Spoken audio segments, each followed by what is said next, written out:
Parlons d'assurance dans cette édition. Un accident de circulation engage des procédures. Il implique tant la police, la gendarmerie que les maisons d'assurance. C'est pourquoi l'Association des sociétés d'assurance de Côte d'Ivoire, ASACI, la police et la gendarmerie nationale sont allés en séminaire au siège du patronat ivoirien.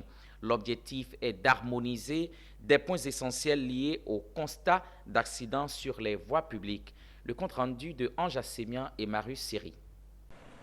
Après un accident de la circulation, comment arriver à établir un procès verbal dans un délai court et permettre aux assurés de suivre aisément la procédure jusqu'à l'indemnisation? C'est ce qui a rassemblé des acteurs clés, à savoir la police, la gendarmerie nationale et l'Association des sociétés des assurances de Côte d'Ivoire autour de la question des constats d'accidents sur la voie publique. Je voudrais situer les enjeux à deux niveaux. Le premier niveau, vous savez, quand il y a un accident de la circulation et avec des dommages corporels et matériels, la première des choses sont les victimes. Les victimes en termes de préjudice corporel, les victimes en termes de préjudice matériel. Donc ça, c'est un enjeu social, un enjeu d'indemnisation. Après, il y a les enjeux économiques. Vous savez, aujourd'hui, nous avons beaucoup de voies accidentogènes dans notre pays, ce qui fait que souvent, certaines de ces voies sont des axes stratégiques. Et donc, en cas d'accident, nous nous retrouvons avec des embouteillages de plusieurs kilomètres et qui font que finalement, on a un ralentissement au niveau de l'activité économique.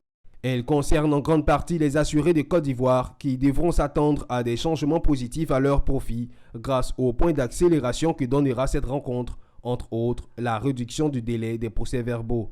À la fin de tout ça, les assurés devraient pouvoir s'attendre désormais à une meilleure, accessibilité au constat d'accident.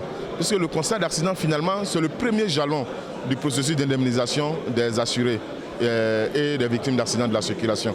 Et donc, du coup, si on règle les questions de constat d'accident, que ces constats se déploient, les équipes en tout cas en charge du constat se déploient le plus rapidement possible sur les lieux des accidents et établissent le plus rapidement possible les PV de constat d'accident, alors là, nous aurons gagné en délai dans le processus de règlement des sinistres, dans ce sens que les victimes seront rapidement identifiées et leurs préoccupations seront rapidement prises en charge par les compagnies d'assurance pour que le volet financier puisse suivre et soulager ces victimes.